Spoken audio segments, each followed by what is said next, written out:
Good morning all of you. SVM senior secondary school के online class में आपका स्वागत है। आज हम क्लास 4 सब्जेक्ट हमारा रहेगा EVS, ठीक है, जिसमें हमारा 10वां पार्ट चल रहा था, पदार्थ तथा इनकी विशेषताएं। तब हमने क्या पढ़ा था कि पदार्थ क्या होते हैं और उनकी कौन कौन सी विशेषताएं होती हैं, ठीक है। उसके बाद हमने 4 क्वेश्चन हमने कर लिए थे, तो लास्ट हमारे 4 क्वेश्चन रह गए थे, तो आज हम उसे कंप्लीट करेंगे। तो 5वां क्वेश्चन देखो कि जल की अवस्था परिवर्तन के बारे में बताइए। जब हमने लेसन को रीड किया था तो हमने जल की अवस्था के परिवर्तन के बारे में पढ़ा था कि जल की अवस्था है वो कितने परिवर्तन होते हैं। उसमें 3 प्रकार से परिवर्तन, कौन कौन सा? ठोस, द्रव और गैस। सबसे पहले हम थ्योरी देख लेते हैं कि पदार्थ की तीनों अवस्थाओं को एक अवस्था से दूसरी अवस्था में सरलता से बदला जा सकता है। कि जो पदार्थ की अवस्था है, मान लो ठोस को है, तो उसे हम सरलता से द्रव में बदल सकते हैं, तो इसी सरलता से बदला जा सकता है, तो इसे पदार्थ की अवस्था में परिवर्तन कहते हैं। तो इसे हम क्या कहते हैं? इसे पदार्थ की अवस्था में परिवर्तन कहते हैं। जैसे उदाहरण है, ठोस को हमने गर्म किया तो वो किस में परिवर्तित हो गया? द्रव में। अब द्रव को हमने गर्म किया तो किस में परिवर्तित हो गया? वो गैस में। यानी कि सबसे पहले हमने बर्फ़ ली, ठीक है, बर्फ़ को गर्म किया तो वो द्रव में बन गया, यानी कि वो क्या बन गया? जल बन गया। उसके बाद हमने इसको गर्म किया तो वो गैस में जल वाष्प।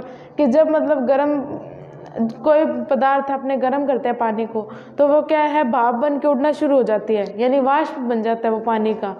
तो उसे एक प्रकार के वो क्या है? गैस ही है, तो वो क्या? जल वाष्प में परिवर्तन हो गया। अब उस जल वाष्प को अब अपने उल्टा देखते हैं इसका, कि अब जल वाष्प है उसको अपने ठंडा करेंगे तो वो जल में बदलेगा।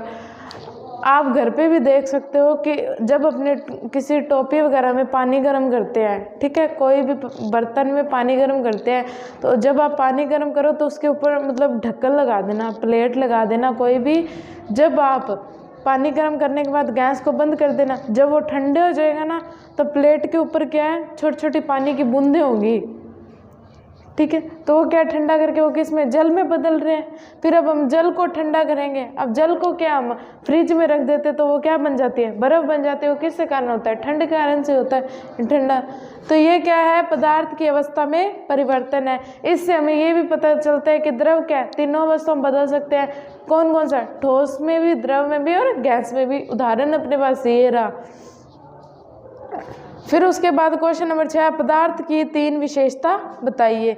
पदार्थ की वैसे तो विशेषताएं बहुत होती है, लेकिन अपने से पूछी कितनी है? सिर्फ 3 पूछी है। तो सबसे पहले रंग।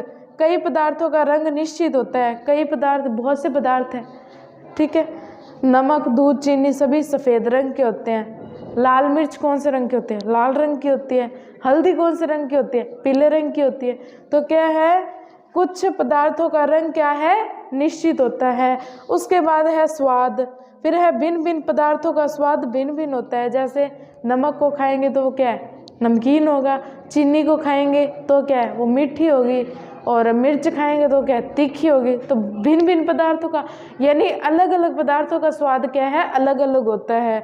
अतः इनके स्वाद द्वारा हम पहचान सकते हैं। मान लो आँख बंद करके तुम्हें नमक खिलाए तो तुम्हें पता चल जाएगा कि नमक है। तुम्हें चीनी खिलाए तो तुम्हें पता चल जाएगा उसकी मिठास से कि ये चीनी है।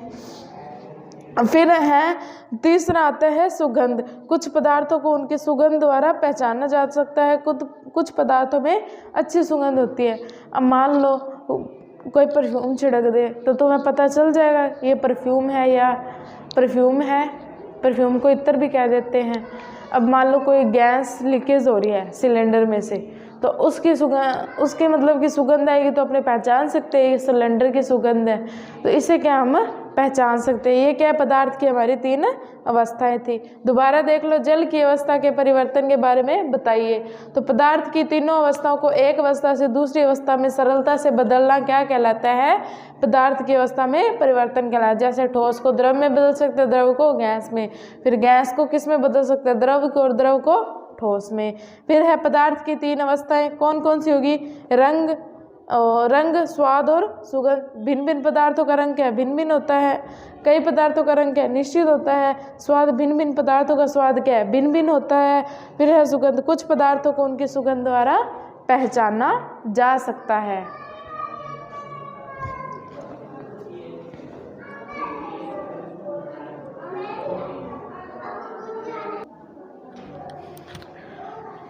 उसके बाद है क्वेश्चन नंबर 7, पारदर्शिता तथा अपारदर्शिता के बारे में बताइए। तो जब हमने लेसन रीड किया था तो हमें पता था पारदर्शिता क्या होती है, वे वस्तुएं जिसमें से प्रकाश होकर गुजर सकता है वो कौन सी वस्तु कहलाती है, पारदर्शिता।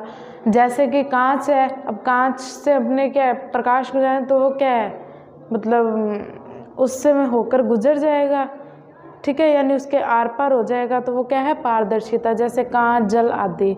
फिर है अपारदर्शिता, वे वस्तुएं जिसमें से प्रकाश को अपने भीतर से गुजरने नहीं देते हैं, तो वो क्या कहलाते हैं, अपारदर्शी। जैसे अपने कांच की दीवार के वैसे कोई दीवार है, दीवार के अपने मतलब लाइट मारेंगे तो वो क्या है, अपने से होकर नहीं गुजरेगी, यानी वो आर पार नहीं दिखाई देगी, तो वो क्या कहलाती है, अपारदर्शिता। एग्जाम्पल इसमें दे रखा है ईंट की दीवार। फिर है प्रश्न नंबर 8, विलय, विलायक तथा मिश्रण के बारे में बताइए। अपने पता था कि विलय क्या होता है, विलायक क्या होता है, मिश्रण क्या होता है। तो विलय क्या होता है कि द्रव जिसमें पदार्थ घुल जाते हैं विलय कहलाते हैं। विलायक द्रव में घुलने वाले ठोस पदार्थों को विलायक कहते हैं। और मिश्रण, विलय व विलायक को मिलाने पर मिश्रण बनता है। मान लो 1 गिलास पानी है, उसमें हम 1 चम्मच नमक डालते हैं, तो वो क्या उसमें घुल जाता है। पानी होता है वो तो क्या कहलाएगा, विलय, और जो उसमें घुला है यानी नमक घुला है वो क्या कहलाएगा, विलायक। और द्रव और यानी पानी और नमक को मिलके क्या बना है, घोल मिला, मतलब एक मिश्रण है, तो जिसमें विलय व विलायक। अब उसमें क्या था, नमक भी है और उसमें जल भी है, तो वो क्या बन गया, मिश्रण बन गया। यही क्या होते हैं, विलय, विलायक और मिश्रण। दोबारा देख लो, पारदर्शिता तथा अपारदर्शिता के बारे में बताइए। पारदर्शिता वे वस्तुएं जिसमें से प्रकाश होकर गुजर सकता है वो क्या कहलाती है, पारदर्शिता, ठीक है। अपारदर्शिता वे वस्तुएं जिसमें से प्रकाश को अपने भीतर से गुजरने नहीं देते हैं, तो वो क्या कहलाती है, अपारदर्शिता। फिर है विलय, विलायक तथा मिश्रण के बारे में बताइए। विलय क्या होता है, विलायक क्या होता है और मिश्रण क्या होता है। द्रव जिसमें पदार्थ घुल जाते हैं विलय कहलाते हैं।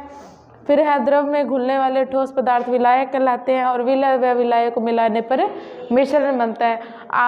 मैंने जो एग्जाम्पल बताया है, नमक का घोल ले लो या चीनी का घोल ले लो, आप जब इस एग्जाम्पल को याद रखेंगे ना तो अपने को याद रहेगा कि विलय जो जिसमें हम पदार्थ घोलते हैं, यानी कोई द्रव होता है, मान लो जल है, ठीक है। विलायक जो हमने डाला है, विलायक ठोस पदार्थ डाला है, कोई भी नमक है, चीनी है, ठीक है। अब दोनों मिलके घुल गया उसमें नमक अब दिखाई देगा, तो वो क्या बन गया, मिश्रण बन गया। किसका, नमक का घोल है या चीनी का घोल है, तो ये क्या है, मिश्रण बन गया, यानी इसमें विलय भी है और विलायक भी है, ठीक है। तो ये हमारा लेसन कंप्लीट होता है। तो आप इसे अपनी नोटबुक में सुंदर सुंदर लिख लेना और साथ में याद भी कर लेना।